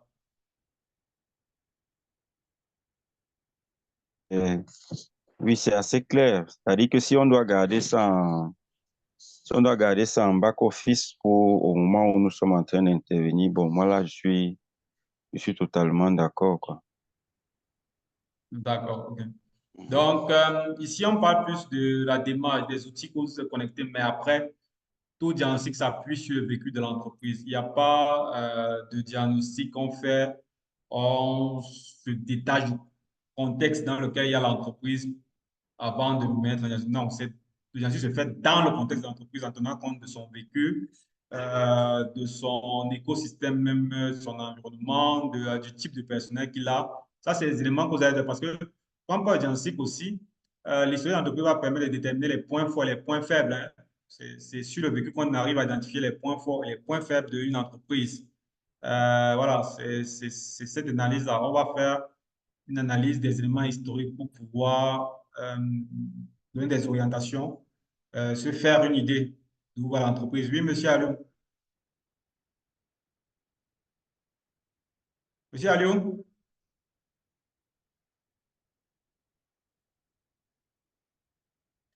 bon, peut-être que je voulais ajouter quelque chose. Apparemment, le temps que monsieur Alliot, je vois peut-être après correction.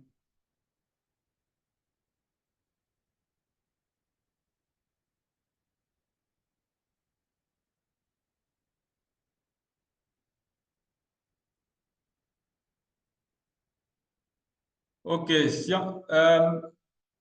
Nelly, c'est bon? Est-ce qu'il y a des commentaires? Non, monsieur Claude, je fais encore le digérer. Tu n'as pas encore digéré? Oui, je fais encore le digérer. D'accord, OK. D'accord. Marinette? Oui, monsieur Claude, pour moi, c'est assez clair, hein.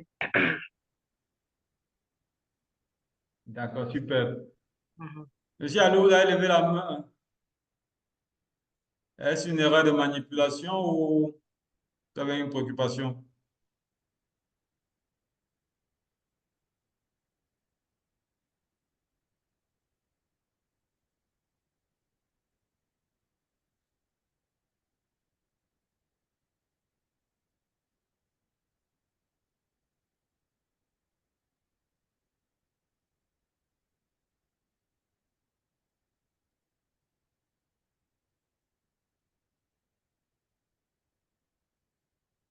Donc, mais tout ce qu'on a vu là, c'est présent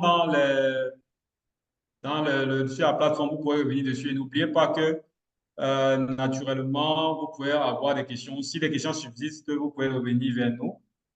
Si nécessaire, on peut aller jusqu'à faire un coaching, comme on a dit la dernière fois. Donc, on va maintenant présenter, quand on parle de diagnostic économique, les thèmes clés. Donc, il va falloir analyser le marché de l'entreprise et la place de l'entreprise dans ce marché. Ça, ce sera ce qu'il faudra regarder quand vous allez faire un diagnostic. Il faudra étudier le système de production. Donc, le système de production, c'est toute la chaîne de production. Il faudra pouvoir faire une petite analyse de la chaîne de production. Est-ce qu'elle est assez performante? Est-ce qu'elle n'est pas vétuste? Est-ce qu'il n'y a pas besoin de le renouveler? Est-ce qu'elle n'est pas surdimensionnée? Est-ce qu'elle n'est pas surdimensionnée? C'est des éléments que vous allez regarder. Il y a l'analyse du réseau de distribution. Comment est-ce que l'entreprise s'organise pour mettre son produit sur le marché? Donc, ça sont ces éléments que vous allez regarder quand vous faites un diagnostic économique. La compréhension des motivations des hommes. Ceux qui sont là, est-ce qu'ils sont motivés? Est-ce qu'ils sentent, est-ce qu'ils vivent l'entreprise? Qu'est-ce qui leur fait carburer chaque matin, se lever, être là à l'heure pour pouvoir travailler, pour pouvoir faire, je ne sais pas moi, 8 heures de travail au lieu de 8 heures de temps au travail? Ça, c'est les choses que vous allez prendre. Donc, et puis aussi, il y a les politiques en matière environnementale, sociale et de gouvernance. Donc, quand vous faites votre diagnostic, pour faire une opinion générale d'entreprise, est-ce que c'est une entreprise qui va dans le bon sens? Est-ce qu'elle va vraiment vers la bonne direction? Il faut faire d'abord une opinion. Et cette opinion va être positionnée sur l'analyse de son marché. Est-ce que c'est un marché en plein développement? Quelle est sa position dans le marché? Est-ce que c'est un marché en régression ou en décroissance? Est-ce que le marché a tendance à piquer du nez? Là, une entreprise qui va entrer sur un marché qui pique du nez, ou on est en train par exemple, je ne sais pas quel exemple je peux prendre sur un marché. Je vais voir si je trouve un exemple, je vous reviendrai rapidement. Je n'ai pas une idée là, mais il y a des marchés dans lesquels quand vous entrez, dans une situation où le marché est en train de décroître. Donc, du coup, est-ce que vous voulez faire des gros investissements sur un marché qui est en train de décroître? Voilà, un exemple, quand il y a eu l'avènement des smartphones, le marché des appareils photo s'est mis à décroître parce que les smartphones proposaient des solutions. Aujourd'hui, on a de moins en moins d'appareils photo, de personnes qui marchent avec des appareils photo. On a plus de téléphones performants qui voient le jour et qui peuvent prendre des photos d'une certaine qualité. Donc, vous allez voir, le marché des appareils photo va se retrouver en train de piquer du nez du fait même de l'avènement des smartphones. Ça, c'est voilà, c'est un exemple qui peut être assez intéressant. Ça, vous allez regarder donc ce marché vu de ce côté-là. Euh, Au Cameroun, par exemple, euh, il y a des marchés sur le plan qui vont être intéressants, d'autres qui vont être abandonnés parce que les cultures ont évolué, les mentalités ont évolué, certains marchés ne sont plus intéressants, ils sont plus porteurs. Donc, l'outil de système de production, je vous ai dit un peu à quoi ça fait référence. C'est l'outil de production, est-ce qu'il est adapté, est-ce qu'il est sous-dimensionné, est-ce qu'il est surdimensionné, est-ce qu'il est vétuste? C'est-à-dire, il faut le renouveler. Parce qu'un outil vétuste aussi, c'est beaucoup de pannes, par exemple. C'est beaucoup de coûts de maintenance.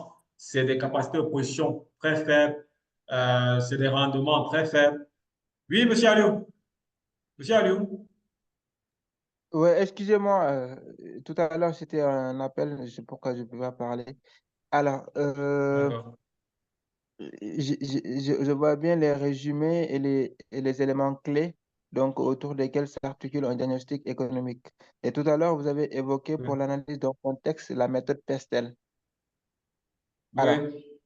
généralement, dans ce cas-là, souvent, on utilise effectivement la méthode PESTEL pour évaluer les enjeux internes, le contexte de l'entreprise de façon générale. Cependant, Oui.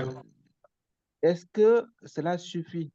C'est une méthode qui, à elle seule, est-ce que cette méthode à elle seule suffit largement pour évaluer un contexte ou bien faudra-t-il l'associer à d'autres méthodes puisque vous avez évoqué par la suite de la force de l'entreprise et ses faiblesses? D'accord? Donc, ça suppose qu'on va Oui. associer ces méthodes PESTEL à d'autres méthodes telles que la méthode SWOT, par exemple, ou également d'autres méthodes Oui. de ce côté. J'aimerais avoir beaucoup plus de clarification, surtout par D'accord. rapport à votre point de vue. D'accord. La méthode PESTEL, comme je l'ai dit, il y a une série, faire un diagnostic, c'est une batterie d'outils.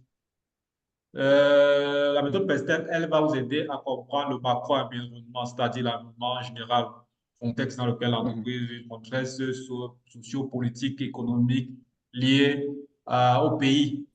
Et là, on va utiliser PESTEL. Ça, c'est vraiment, on est en train de s'intéresser globalement au pays et le comportement du pays vis-à-vis du secteur d'activité.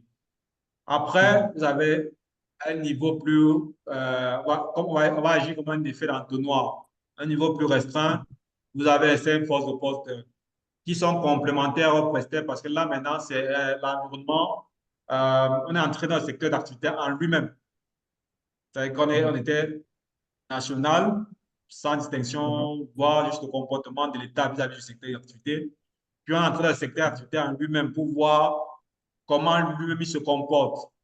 Et après, on va utiliser donc le SWOT que vous avez bien nommé pour voir, pour entrer dans l'entité en elle-même, pour voir comment elle se comporte. Parce que quand je parle de l'étude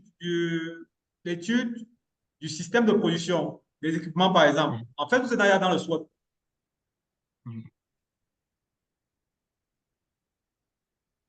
Allô?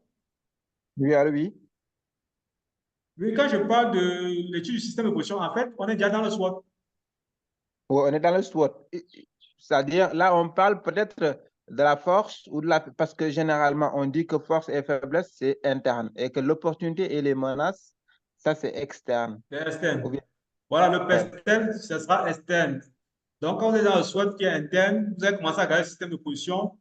Vous allez voir quelles sont les forces du système de production, quelles sont les faiblesses du système de production, si vous voulez que je formule comme ça. Puis vous allez voir quelles sont les forces du réseau de distribution, quelles sont les faiblesses du réseau de distribution.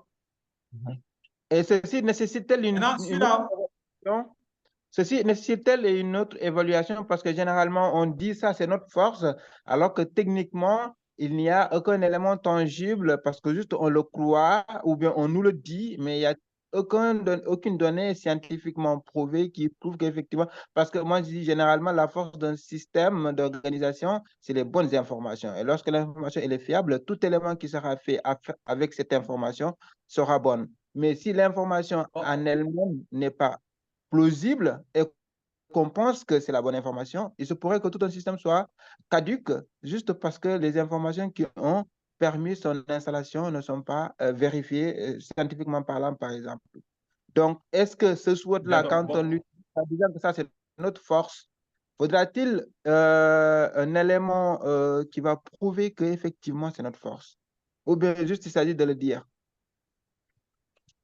Non, on ne le dit pas comme ça. Si je prends le système de production, par exemple, Ouais. vous pouvez utiliser, pour dire qu'un équipement est une force, vous pouvez utiliser, par exemple, est-ce que c'est une nouvelle technologie qui permet, par exemple, d'améliorer la rentabilité? Est-ce que le rendement il est meilleur en utilisant X ou Y machine? Si on a des machines et on se dit, la machine dont parfois on utilise des références des concepteurs. À un certain moment, quand vous aviez un Moulinex, une machine à écraser, de marque, d'une certaine marque, Moulinex, pour ne pas citer, on disait, ouais, tu as un bon robot mixeur. Parce que la marque, c'était un gage de qualité.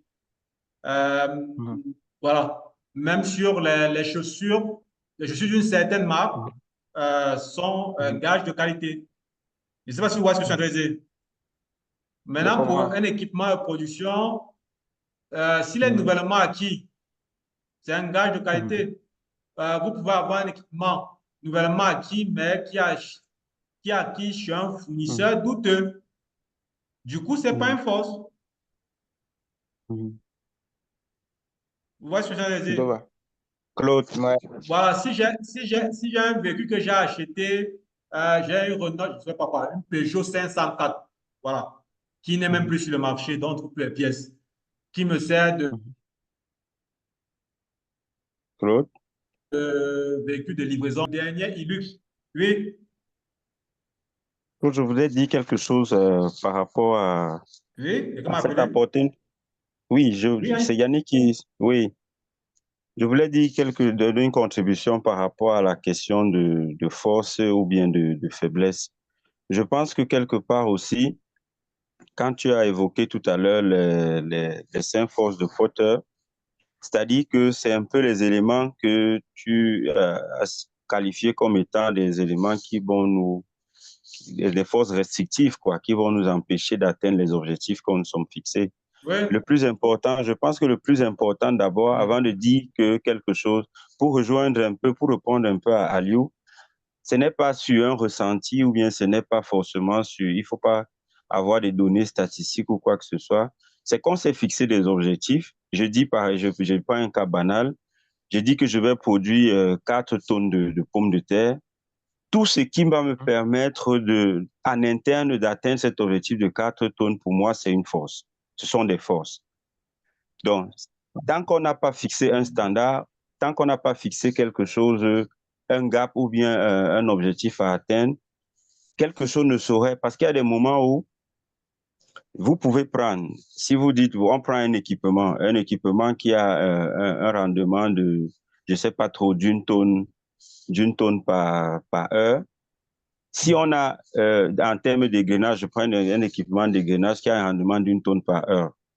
Si nous avons des livraisons, on a du maïs qu'on doit livrer toutes les 2 semaines, par exemple, et qu'on a un objectif de 100 tonnes de maïs à livrer toutes les 2 semaines, vous êtes d'accord avec moi que à ce moment, l'équipement là devient une force. Mais maintenant, si Oui. nous avons les objectifs, oui, nous avons les objectifs, par exemple, de 20 000 tonnes, de 20 000 tonnes tous les 2 semaines, à ce moment, cet équipement ne peut pas être une force. Il va être là. Si on a quelque chose qui a un rendement beaucoup plus intéressant que lui, c'est à ce moment où c'est cet équipement-là qui sera une force. Donc, il faut qu'on essaye de voir un peu la différence entre ce qu'on va appeler opportunité et ce qu'on va appeler force, en fait. C'est ça ma contribution. Donc, gardons toujours en esprit qu'il doit avoir un objectif à atteindre et c'est cet objectif à atteindre là qui nous permet de mesurer, comme Claude l'a dit, c'est-à-dire qu'on a un standard ou bien on a un norme, on a quelque chose et on essaye de voir les écarts. Qu'est-ce qui nous rapproche? Qu'est-ce qui réduit l'écart? Qu'est-ce qui augmente l'écart? Quand ça augmente l'écart, ça veut dire que c'est une faiblesse. Quand ça réduit, ça va tendre à réduire l'écart, c'est que c'est une force. Vraiment, c'est ce que je voulais apporter comme contribution. Merci. D'accord, c'est simple et efficace. Monsieur Alio, est-ce que ça vous convient, sa démarche? J'apprécie énormément la contribution. Effectivement, ça permet de rejoindre le point que vous avez soulevé. Et effectivement, Ah, c'est ça. En fait, c'est-à-dire que ici, si je résume ce qu'il a dit par rapport à ma réponse, c'est que l'équipement en question pour constituer une preuve de dire qu'effectivement, là, on a une force ou pas. La faiblesse, c'est-à-dire si l'équipement en question, comme selon son exemple, constitué à produire une quantité spécifique, si elle est atteinte pour lui, et effectivement, ça, c'est une force. Bon, il y a un peu de nuance quand même que je retiens toujours, mais je comprends nettement son explication en fait et ça me satisfait. D'accord? La nuance, là où d'accord. ça réside, c'est le fait que, par exemple, mon objectif est à, par exemple, 95%. Je suis arrivé à atteindre exactement les 95%. Pour moi, ça ne constitue pas encore une force parce que ça ne me garantit pas que de ce côté-là, je suis à 100% OK. D'accord? Mais si j'arrive à D'accord. dépasser, si j'arrive à atteindre le niveau efficient, je serais sûr que là, j'ai une force. De ce côté-là, je n'ai pas à m'inquiéter de quoi que ce soit. Je pourrais m'abattre sur les aspects où j'ai plus de faiblesse, en fait, et à trouver des solutions pour pouvoir les renforcer davantage afin qu'ils puissent devenir des forces également. Mais merci pour les réponses à vous deux. Merci. D'accord. Je voulais juste ajouter que le diagnostic, c'est un jugement de valeur. Donc, ça varie d'une personne à une autre. D'accord? Mais il faut être le plus cohérent possible. Et la démarche qu'on propose, c'est pour éviter le moins d'écueils possible. Donc, s'il y a forcément on va dire ça quoi, le ressenti de celui qui fait l'analyse ou son vécu, il va jouer dans son rapport de diagnostic. il y a son expérience qui va jouer. D'un médecin à un autre, le diagnostic qui peut varier. Donc, c'est normal, dû à l'expérience, à des éléments vécus qui viendront compléter, par exemple, ou infirmer l'avis a priori qu'on peut avoir en faisant juste un diagnostic. OK, donc on va dire on a dépassé un peu le temps, désolé, c'est un peu le retard qu'on a accusé en début. Mais là, on va conclure ici rapidement. Docteur, Oui, le mot Claude, de je la suis là, fin. je vous écoutais avec attention. Voilà, le mot de la fin et le rendez-vous D'accord. prochain Donc, lundi. déjà, merci aux uns et aux autres pour vos différentes contributions et c'est ce que nous souhaitons. Et le prochain rendez-vous est prévu pour mardi à la même heure, 9 h, à la même adresse Zoom. Et on espère vous revoir. Si D'accord. Je dirais je juste vais demander à Claude, oui, voilà, et aux autres, pour ceux qui peuvent, d'ouvrir leur caméra afin que je prenne la photo voilà, de je ces voulais filles. juste ajouter rapidement que l'étude de cas numéro 1 va porter sur un diagnostic. Donc, ça sera un élément justement pour qu'on expérimente. Donc, prenez le temps de vite parcourir le mieux possible le module 1 et de vous exercer au diagnostic qu'on a dans l'étude de cas numéro 1. Et là, ça sera une séance assez pratique parce qu'on va débattre autour d'un cas réel de diagnostic et on pourra se faire, ça permettra de compléter ce qu'on a vu aujourd'hui. Puis, allons. Ah non, ça fait longtemps que j'avais levé la D'accord, main, j'ai oublié de baisser la main, excusez-moi. d'accord. Donc, si on va ouvrir les caméras pour la vidéo, la photo de fin.